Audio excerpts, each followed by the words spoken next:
আসসালামু আলাইকুম, শুভ সন্ধ্যা। কেমন আছেন সবাই? ব্লগটা সন্ধ্যা থেকে শুরু করলাম। আর এই যে এখানে রান্না হচ্ছে ফ্রাইড রাইসের জন্য বাঁধাকপি, বিনস, কপি, তারপরে হচ্ছে পেঁয়াজ, রসুন সব কাটাকুটি শেষ। আর এখানে চিংড়ি কি শুরু করলাম।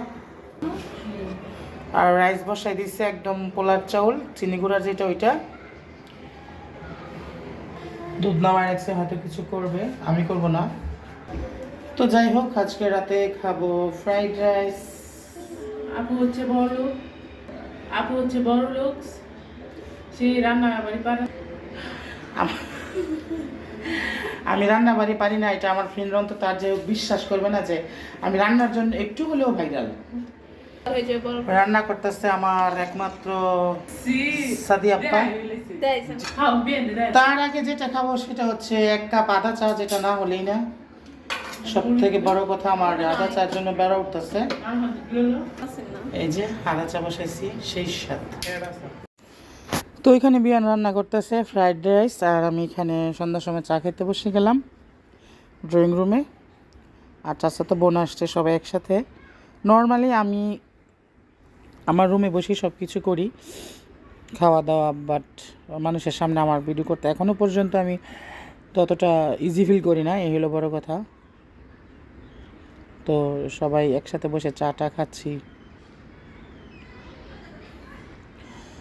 পরে ভাবলাম একটু ভিডিও শ্যুট করি ওর সাথে, মানে ওর ফ্রাইড রাইস। আমি না আসলে এখনও রান্না করতে পারি না, বলতে আমি এখনও ট্রাই করি নাই। ও কীভাবে রান্না করছে সেটা দেখছি।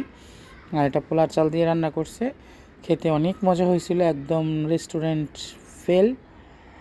তো এই যে, আসলে শেখার আগ্রহ থাকলে সব কিছু সম্ভব, যদি আপনার আগ্রহ থাকে। তো এটাই হচ্ছে বড় কথা। আমি মনে করি যে আমি একটা কাজ শিখবো, তো ওকে আমি শিখবই।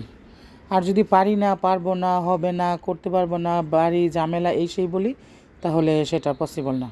আর এখানে চাচাতো বোন একটা নুডল স্যুপ খাবে, আর এই নুডল স্যুপটা দেখলে আমার পেটটার মধ্যে এমন একটা কামড় দেয়, আমি বলে বোঝাতে পারবো না ওকে। আরও আমার সামনে এসে এই নুডলসগুলো খাবে, এত পাজি। তো পাজি বলতে আসলে ওই যে সবাই বলেন একটা কথা, যে সবাই একসাথে হলে যেটা হয় সেটাই। একসাথে বসে আনন্দ, খাওয়া দাওয়া, ফুর্তি। চাচাতো ভাই বোন কয়েকটা আমরা, আমার বাবা চাচা 3 জন ভাই, তারপরে বড় চাচার 4 জন, ছোটো চাচার 2 জন, আমরা 2 জন, এই কয়জন মানুষই আমরা। পরে ওরা নুডলস খাচ্ছে। এই যে নুডলসটা কেমন দেখা যায়, ও খাইবো আর আমার মুখের সামনে এনে তারপরে খাবে।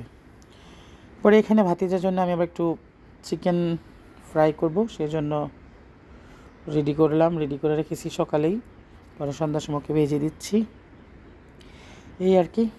তো কেমন লাগলো ফ্রাইড রাইস রান্না আর চিকেন রান্না, এই ফ্রাই করা, সবাই অবশ্যই কমেন্ট বক্সে জানাবেন। ভালো থাকবেন, ভালো লাগলে লাইক কমেন্ট শেয়ার দিয়ে পাশে থাকবেন, আর পেজটাতে অবশ্যই ফলো দিবেন।